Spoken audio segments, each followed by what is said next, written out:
starting to read numbers from the Bible.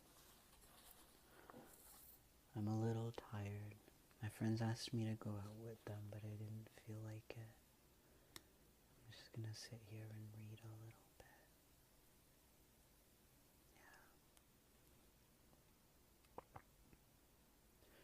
I'm really getting tired of feeling this way. Anyways,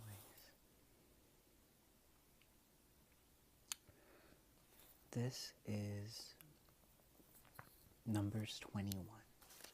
Okay? Arad destroyed.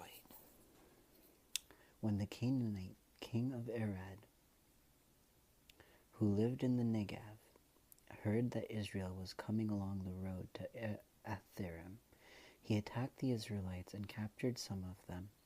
Then Israel made his vow to the Lord, "If you will deliver these people into our lands, we will totally destroy their cities." The Lord listened to Israel's plea and gave the Canaanites over them. They completely destroyed them and their towns. So the place was named Hormah, the bronze snake. They traveled from Mount Hor along the route to the Red Sea to go around Edom. But the people grew impatient on the way. They spoke against God and against Moses. They said, "Why have you brought us out of Egypt to die in the desert? There is no bread, there is no water, and we detest this miserable food." Then the Lord sent venomous snakes among them. They bit the people, and many Israelites died. The people came to Moses and said, "We sinned when we spoke against the Lord and against you. Pray that the Lord will take the snakes away from us." So Moses prayed for the people.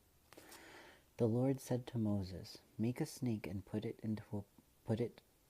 up on a pole. Anyone who is bitten can look at it and live."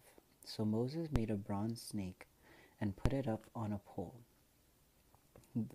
Then when anyone was bitten by a snake and looked at the bronze snake, he lived. The journey to Moab. The Israelites moved on and camped at Oboth. Then they set out from Oboth and camped at Ibrim in the desert that faces Moab towards the sunrise. From there they moved on and camped at Zered Valley. They set out from there and camped alongside the Arnon, which is in the desert extending into Amorite territory. The Arnon is the border of Moab, between Moab and the Amorites. That is why the book of the wars of the Lord says, "Wahib in Sephah and the ravines, and Aaron and the slopes of the ravines that lead to the site of Ar, and lie among the border of Moab." From there they continued on to Beer, the well where the Lord said to Moses, "Gather the people together, and I will give them water." Then Israel sang this song, "Spring up, O well, sing about it, about the well that the princes dug, that the nobles of the people sank, the nobles of the scepters and staffs."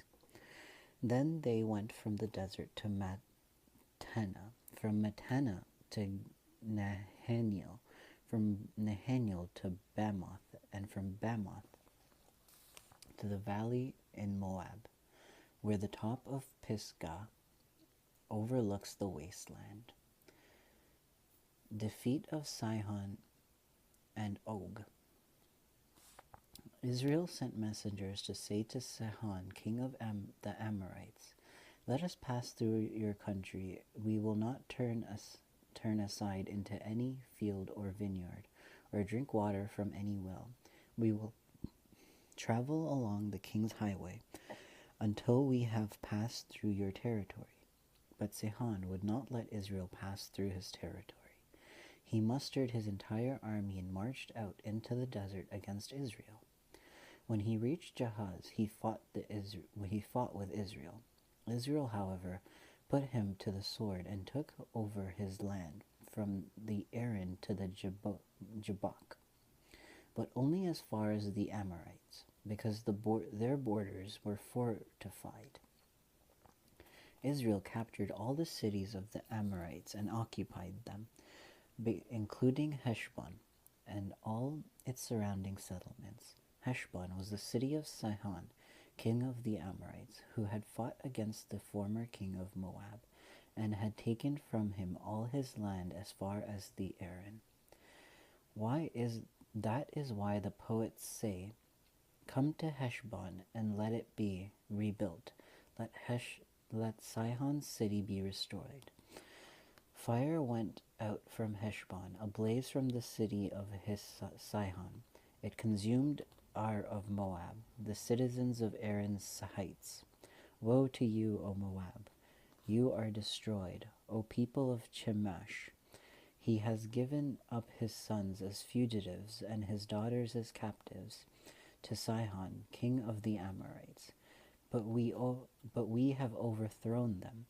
Heshbon is destroyed all the way to Dibon. We have demolished them as far as Nophah, which extends to Medaba. So Israel settled in the land of the Amorites. After Moses had sent spies to Jazer, the Israelites captured its surrounding settlements and drove out the Amorites who were there. Then they turned and went along the road towards Bashan, and Og, king of Bashan, and his whole army marched out to meet them in battle at Edrei. The Lord said to Moses, "Do not be afraid of him, for I have handed him over to you, with his whole army and his land. Do to him as you did to Sihon, king of the Amorites, who reigned in Heshbon." So they struck him down, together with his sons and his whole army, leaving them no survivors, and they took possession of his land. Okay, so that was in verse 21. It's kind of shocking. This is the first time Moses really takes over and strikes down someone. It's kind of sad that he destroyed an entire family and civilization.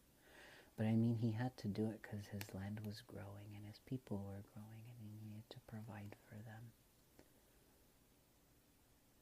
But yeah, it's kind of gives me a little bit of pride in just knowing that,